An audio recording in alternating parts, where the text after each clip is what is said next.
Hi, Misha here, and it's been a little while since I've done a firearms video on this personal channel, so I thought I would talk about kind of an upcoming project for the main channel.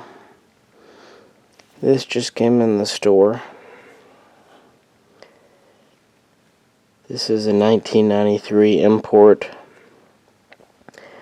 Chinese MAK90.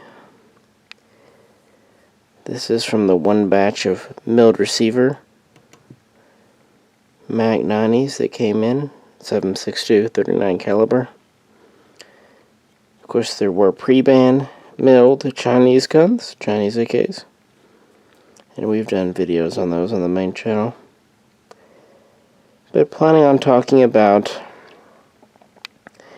the conversion process to make this into something quasi-military, kind of the pros and cons. Another gun from the same time period that I've done a couple of different videos on here on the main channel is the kind of Bulgarian equivalent. This is the Arsenal SA93. It too came in as a sporter gun, and there were no pre-ban Bulgarians, and these two needed converting. So kind of planning to do a main video here in a little while, talking about which was easier to convert, maybe which one is of higher quality, compare these with some other milled offerings, you know, because the MAK90s are very popular today, especially the milled ones. What the previous owner did on this one, he threaded the muzzle. He installed a folding spike bayonet assembly made by Polytech Incorporated in the US, essentially replacing behind the whole front sight base assembly. These were imported with standard mag wells, so they did not need to be opened up. On the other hand, they had a thumbhole stock with no lower tang. And because these were intended before the ban, and 1989 ban, to be milled underfolders for import, they actually have slant cut receivers. Well, after the ban, they made these into MAKs. They installed the side scope rail. On this one here, kind of interesting. Anyway, they went ahead and made them, but as thumbhole stockers, so there's no lower tang, and you can't just install a standard stock because, yeah, it's slant cut. So what has to be done? You have to get a special stock cut to interface.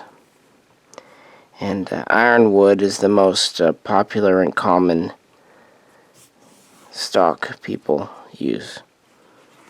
Also, he put an ALG trigger in it. I don't know why. The Chinese triggers are good. He also used this kind of ventilated upper handguard, which is kind of cool, honestly. Cheese grater style. Of course, standard handguards will fit these. On the Arsenal, not to really recover what I've done in the past, but you do have to thread the barrel. Also, if you want the cleaning rod, you have to install the right front sight and gas blocks. It too was imported, able to take standard magazines, so no work needed there. And it came in with a standard square cut receiver. So a standard stock would fit, with one caveat. Because these had a thumbhole stock, the lower tang was not installed. So if you want to convert this properly, you need to have the lower tang put in the rear of the receiver, so your stock will be supported top and bottom. can plug on a regular stock without it, but yeah, regular pistol grip will fit as well. Also, these did not have a rear sling swivel in the receiver because these were built on newer Bulgarian types, not the original Type 3, but it's easy enough to install one in the back here. You can tell it's the newer style because it's a pressed and pinned in barrel versus a screw in. But then again, the same thing is true with the Chinese. Even the pre-band, the Polytech Legends that everyone gawgaws over, saying what a perfect Type 3 clone they are. I've done a video on the main channel talking about the differences between a Polytech Legend and a Russian AK Type 3. It's not to say that they're bad, it's just they're not as close as I think some people make them out to be. Both guns have a 16 1/4 cold hammer forged chrome line barrel. Both have the 45-degree gas block. The barrel is the medium heavy profile of the AK-47. Originally both would have double hook triggers. The Chinese gun has a military grade blued finish, and the Bulgarian has a military grade paint over phosphate finish. Both are correct military finish. It's just the Bulgarian is a later style. The way I have mine set up here with the quote-unquote Bakelite furniture, which it's really not, but that's what everyone calls it, is an AK-47 M1, or the late style that was made in Bulgaria in the 1980s and into maybe the early 1990s before they went to the black polymer furniture in the AR M1 series. Interestingly, Bulgaria never made the AKM. They kept on with the milled receiver when it was 7.62-39. They did do stamped guns, but those were 5.45 by 39. China kind of followed a similar pattern. When they did their milds, they obtained all the tooling and whatnot from Russia to make the original Type 56. But then relations between Russia and China fell out in the 60s. So when they went to the Type 56 with a stamped receiver, that's really all they did. They replaced the milled with a 1.5 or 1.6 millimeter stamped receiver, but they more or less kept the same front end. So even your stamped Chinese will have a lot of leftover AK-47, AK Type 3 features. And they did go from screw-in barrel to press and pin. There's a lot of manufacturing advantages.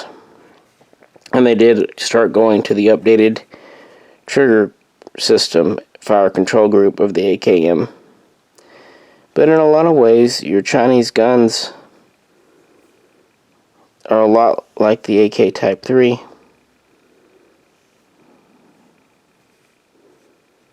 So in a way, both Bulgaria and China, I kind of skipped over the true AKM. But yeah, planning on doing a video featuring this, probably the SLR 100H, bring out my Russian, probably even talk about the SAM 7R. Just kind of comparing mill guns, converting them. I have a real passion for mill Kalashnikovs. For one thing, they're just really smooth.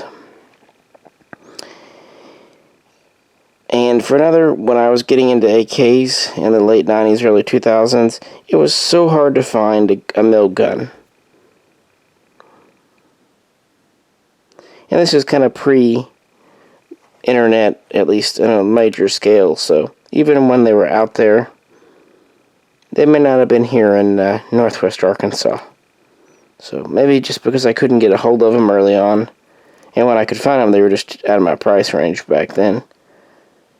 I really enjoy them today, and have picked up several different arsenals from this earliest version here through the newest, SAM 7Ks and whatnot.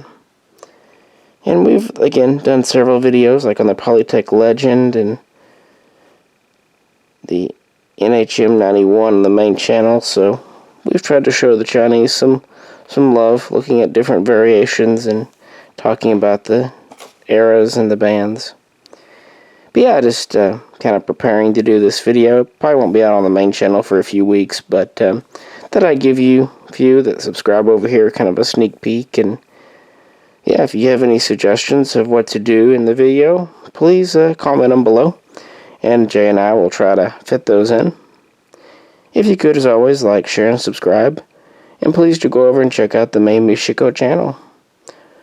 Well, with that said, this is Misha. Hoping you had a good one, and I'll catch you very soon next time.